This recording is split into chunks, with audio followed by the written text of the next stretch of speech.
the forgotten African queen who defied an empire. Imagine one woman staring down an empire, armed only with her wit, courage, and unbreakable will. Could she save her people from slavery? This is the story of Queen Nzinga, the African warrior queen who defied the Portuguese in the 17th century. Her tale will leave you in awe. Welcome to Hidden Historical Tales, where we bring history's forgotten stories to life. And today, we're diving deep into the epic life of Queen Nzinga Band of Ndongo and Matamba, a leader who turned the tables on a colonial superpower. Born in 1583 in what's now Angola, Nzinga wasn't just a queen, she was a strategist, a warrior, and a beacon of resistance. How did she outsmart an empire and protect her people? Let's uncover this hidden tale. To understand Nzinga's story, we need to step back to the 1600s, a brutal time for Central Africa. The Portuguese Empire was on a mission to dominate. They sailed to the coast of Ndongo, a thriving kingdom rich in trade routes and resources, with one goal: profit. By the early 1600s, the transatlantic slave trade was in full swing.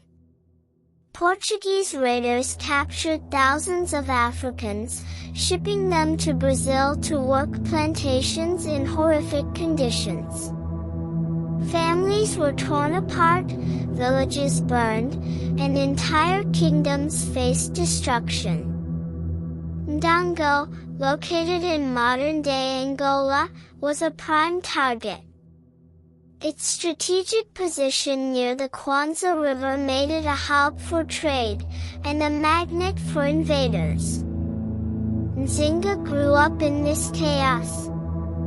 Her father, King Ngolambandi, ruled Ndongo, teaching her diplomacy, warfare, and leadership. As a young girl, she saw her people suffer under Portuguese raids. By 1617, the situation was dire. Ndongo's king was losing ground, and the Portuguese were closing in, demanding tribute and slaves. Nzinga, sharp and fearless, knew she had to act. In 1622, she represented her brother, then king, at a peace meeting with the Portuguese governor in Luanda. What happened next would define her legend. Picture this: Nzinga, in her late 30s, walks into a room full of Portuguese officials. They offer her no chair, a deliberate insult to show her inferiority. But Nzinga doesn't flinch.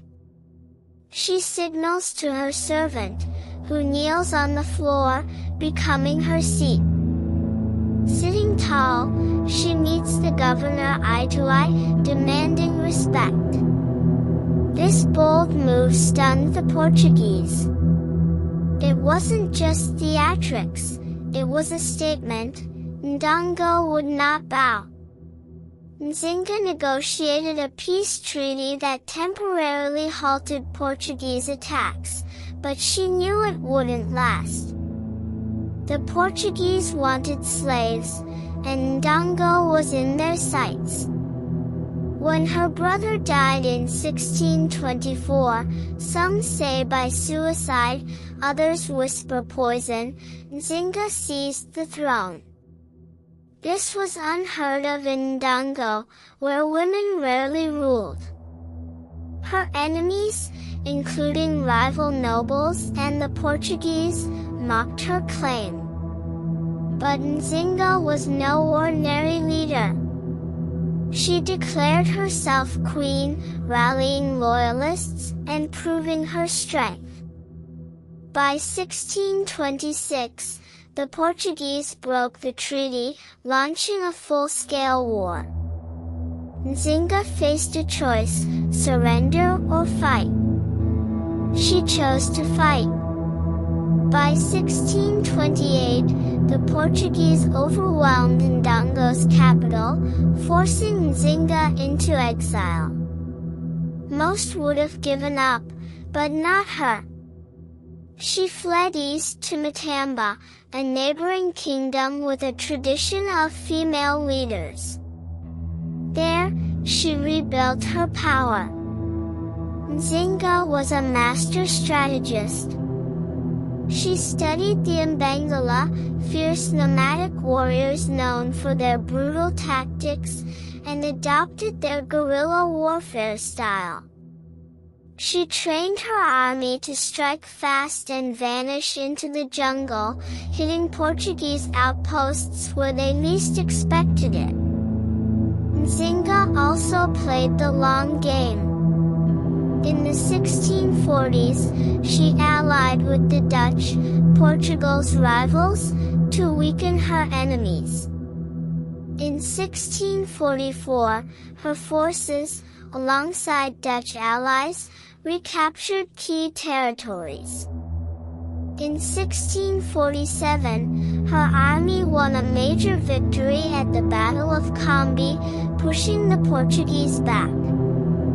But Nzinga's fight wasn't just about battles.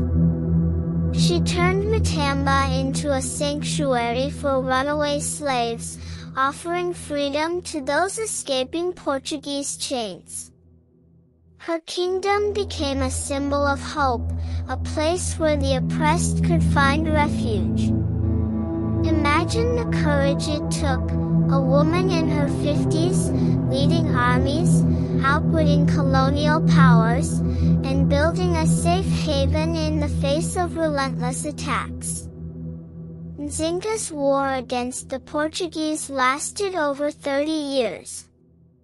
Even in her 60s, she led her troops into battle, wielding a sword and inspiring her people. By 1657, she signed a new treaty with the Portuguese, securing Matamba's independence and halting slave raids in her territory. It wasn't a total victory, the slave trade continued elsewhere, but Nzinga saved countless lives. She died peacefully in 1663 at 80, a rare feat for a warrior queen. Her death marked the end of an era, but her spirit lived on. Nzinga's legacy is monumental. In Angola, she's a national hero, her statue towering in Luanda. Her resistance inspired Angola's independence movement, which succeeded in 1975. But her story isn't without flaws. Some historians criticize her for harsh decisions, like executing rivals or aligning with the Mbangala, known for their violence. Yet, in a world stacked against her, Nzinga's brilliance shone through. She wasn't just fighting for Ndango, she was fighting for her people's dignity, for their right to exist free. Her story hits hard because it shows what one person can do against impossible odds. Imagine being told your kingdom is doomed, yet standing tall, outsmarting empires, and leaving a mark that echoes centuries later. Queen Nzinga's tale is a testament to courage, cunning, and resilience. She's not just a footnote in history, she's a reminder that even the forgotten can change the world. Here at Hidden Historical Tales, we're dedicated to uncovering stories like hers every week. Loved this dive into Nzinga's life? Hit that subscribe button and tap the bell so you don't miss our next hidden gem. Drop a comment below. What part of Nzinga's story blew you away? Was it her bold diplomacy or her warrior spirit? Share this video to spread her legacy, and check out our Patreon for exclusive content like historical Q&As and behind-the-scenes research. Before you go, check out our playlist on Forgotten Women of History for more epic tales. Want to suggest a hidden story for our next video? Join us on X or in the comments. Together, let's keep history's secrets alive. Until next time, this is Hidden Historical Tales, where the past comes to life. See you in the next story. Subscribe for more hidden history.